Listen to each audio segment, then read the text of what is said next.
আসসালামু আলাইকুম সবাইকে। আশা করি সবাই ভালো আছেন, সুস্থ আছেন। আজকে খুবই গুরুত্বপূর্ণ একটা বিষয় আলোচনা করব, যেটা ইতিমধ্যে আপনারা ভিডিও থাম্বনেল বক্সে দেখতে পেয়েছেন। আজকে আমাদের আলোচনার বিষয় হচ্ছে বাংলাদেশ কৃষি ব্যাংক পিএলসিতে আপনি যদি মাসিক স্কিমে ৫ লক্ষ টাকা জমা রাখেন, সেই ক্ষেত্রে আপনি প্রতি মাসে কত টাকা পাচ্ছেন, এই অ্যাকাউন্টটি করতে আপনার কী কী কাগজপত্র লাগবে এবং কোথায় যেতে হবে, প্রত্যেকটি বিষয় কিন্তু আজকের ভিডিও থেকে আপনি জানতে পারবেন।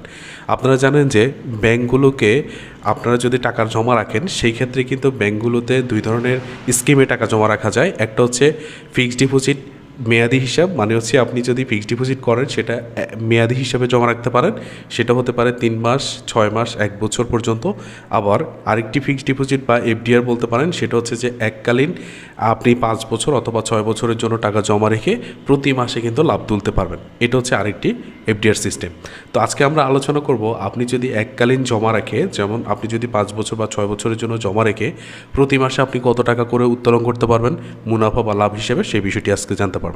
অবশ্যই জানবেন। আর আরেকটি বিষয় হচ্ছে যে আপনারা জানেন যে বাংলাদেশ কৃষি ব্যাংক একটি সরকারি ব্যাংক। এই ক্ষেত্রে হচ্ছে যে সরকারি ব্যাংকের ক্ষেত্রে অনেকে হচ্ছে নিরাপত্তার বিষয়টি নিয়ে জিজ্ঞেস করেন। আসলে ব্যাংক কর্তৃপক্ষ বা ব্যাংকের বিষয়গুলো যদি আমরা অ্যানালাইসিস করে দেখি, সেটা হচ্ছে যে সরকারি ব্যাংকগুলো মূলত হচ্ছে বাংলাদেশ ব্যাংকের আন্ডারেই চলে। সেক্ষেত্রে বাংলাদেশ ব্যাংক এই বিষয়ে খুবই বিস্তারিত ভালো বলতে পারবে এবং ভালো জানে।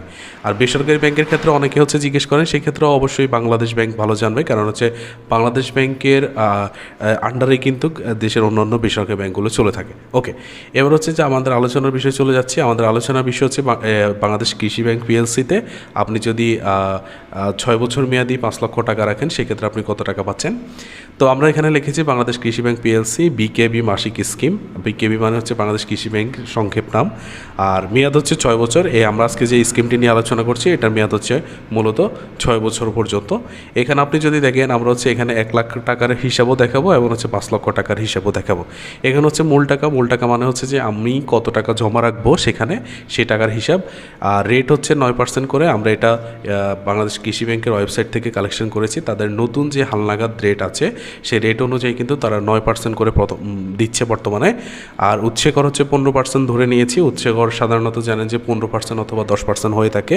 তো মূলত আপনার হচ্ছে যে যাদের টিন সার্টিফিকেট থাকে, সেই ক্ষেত্রে হচ্ছে উৎসেকর সাধারণত আপনার 10% কেটে থাকে, এবং হচ্ছে আপনি যদি টিন সার্টিফিকেট বা টিন রিটার্ন স্লিপ না দিয়ে থাকেন, সেই ক্ষেত্রে 15% কাটবে।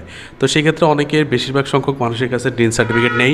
সেই ক্ষেত্রে হচ্ছে যে আমরা এখানে 15% ধরে নিয়েছি। তো আমাদের 1 লক্ষ টাকা 6 বছর মেয়াদে আমরা যদি জমা রাখি বাংলাদেশ কৃষি ব্যাংকে, সেই ক্ষেত্রে হচ্ছে যে আমরা এখানে 9% রেটে 750 টাকা আমাদের মূল টাকা। এই 750 টাকার উপরে আমাদের 15% 112.5 টাকা আসে। সেটা বাদ দিয়ে আমরা মাসিক পাচ্ছি 638 টাকা। তার মানে আপনি যদি 1 লক্ষ টাকা কৃষি ব্যাংকে জমা রাখেন 6 বছরের জন্য, প্রতি মাসে আপনি 638 টাকা করে উত্তোলন করতে পারবেন। এবার হচ্ছে আপনি যদি 5 লক্ষ টাকা 9% রেটে 6 বছরের জন্য রাখেন, মানে 6 বছরের জন্য কৃষি ব্যাংকে জমা রাখেন, সেই ক্ষেত্রে 3750 টাকা আপনার প্রতি মাসে আসে।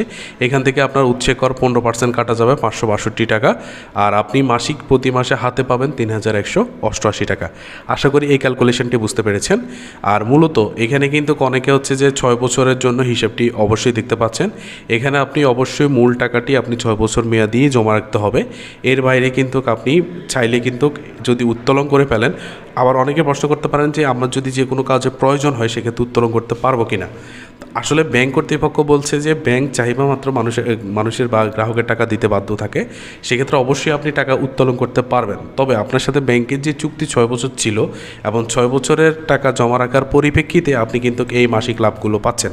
এখন এই ক্ষেত্রে আপনি যদি 2 বছর বা 3 বছরের মাথায় টাকা উত্তোলন করে ফেলেন, সেক্ষেত্রে আপনি চুক্তভঙ্গ হবে।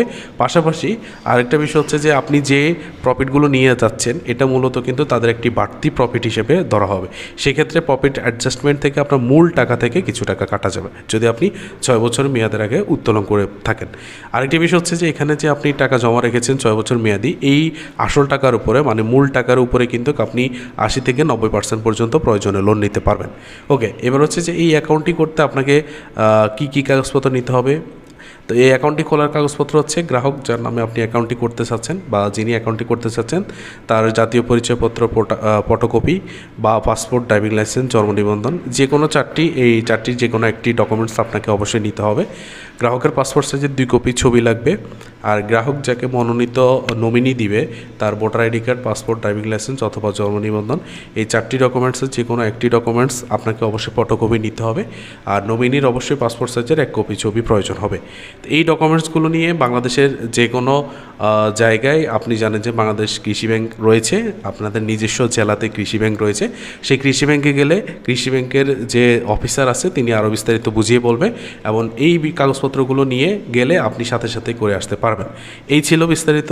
এরপরেও যদি আপনাদের কাছে কোনো প্রকার কমেন্ট থাকে বা আপনি কত টাকা করে করতে চাচ্ছেন এবং সেই টাকার প্রফিট কত আসবে, অবশ্যই কমেন্ট করবেন। আমরা ইনশাল্লাহ চেষ্টা করব আপনার প্রফিট রেটটি বের করে দেওয়ার জন্য। সবাইকে ধন্যবাদ। আসসালামু আলাইকুম ওয়া রাহমাতুল্লাহ।